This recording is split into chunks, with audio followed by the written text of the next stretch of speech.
Good morning, everyone. We're reading from our usual book, Strength for the Day, and the title of our lesson today is Beautiful News. How beautiful on the mountains are the feet of those who bring good news, who proclaim peace, who bring good tidings, who proclaim salvation, who say to Zion, "Your God reigns." Isaiah 52, verse 7. Running into the house one day after school, one of our children excitedly announced that their class was going on a field trip to the zoo in a few days.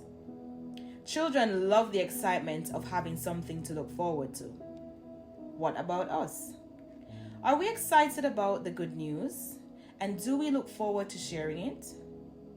The good news we believe in remains unique and relevant in the world today. To some, a postmodern and post-Christian world is a difficult field in which to label.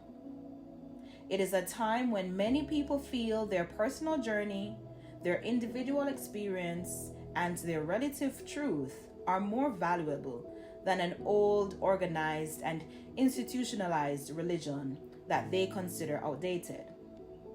However, what I believe and the values I hold on to, my understanding of prophecies and doctrines, and my unique religious experiences should not be hidden because I think people do not want to hear them. Through my study of the scriptures, my participation in a community of faith, and an open heart toward others, I grow. When I see how the good news affects my life, my choices, my thoughts, and my habits, I discover its value and meaning, and I become excited. Yet the peace and hope in Christ that come from my knowledge of His Word should not make me feel superior to anyone. We are responsible and accountable to God for what we know and are learning. Jesus invites us to be His disciples and to make disciples. So how do we share the good news with others today? Are we keeping our light under a bushel? Matthew 5 verse 15. Trying to fit in rather than sharing what makes us different? The good news should be shared with a discerning attitude. We must build bridges rather than walls of division.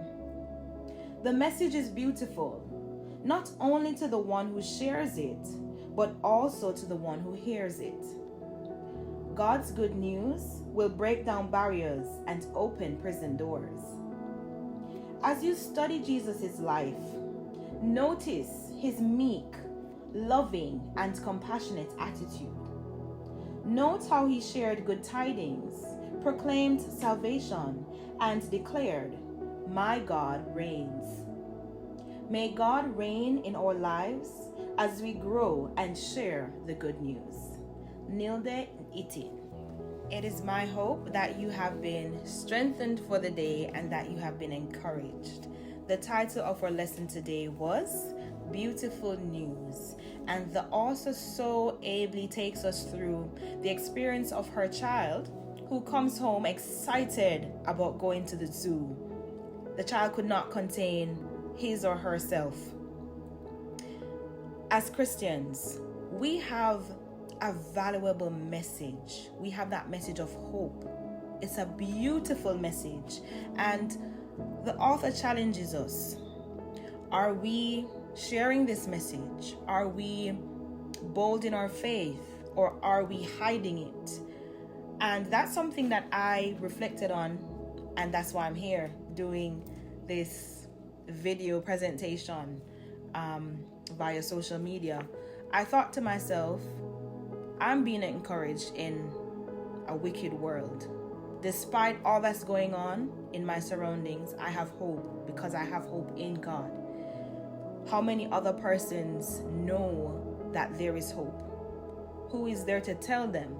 And I know I may not have the grandest platform, but if I can reach one or two persons, then my efforts aren't in vain. I want to be able to be used by God to inspire people, to let them know that there is hope. There's no need for you to give up. Remember that He came and died for you and me. He didn't come and die for perfect people. He knew the sins that we would be facing on a day-to-day basis. He knew the crisis that exists on earth. And He came in the form of man, went through all the things that we are going through right now, and then died on the cross for me and you. I don't think I'm worthy of that, but He thought it was good for Him to die for me and for you. So this is just a small reminder to us all, Christians and non-Christians, believers and unbelievers. There is a beautiful message out there, and it's found in God. It's found in His Word. And despite what we're seeing around us, despite the turmoil, despite the frustration that we go through on a day-to-day basis, there is a God who's in control, and we can lean on Him. He asks us to lean on Him. He asks us to lay it down at His feet. And that's all He wants us to do. He doesn't want us to carry the burdens. And I don't know about you, but I am basking in my femininity these days. So I am leaving heavy loads. And if my Father says, lean on me, I'm going to lean on Him. I'm not taking up any weight, unnecessary weight, unless it's in the gym. But that's not the point. We have to lean on Him. He's our Father, and He's the greatest Father. There's no earthly father who can compare to Him. And that's the beautiful message that we have as Christians. We need to take that message and spread it to other people. We can't have it and hoard it. We have to allow Christ to be seen through our lives. Sometimes people won't be drawn or compelled to go into church. We have to be that ministry. We can't depend on the church to do the work that God told us to do. We are the church.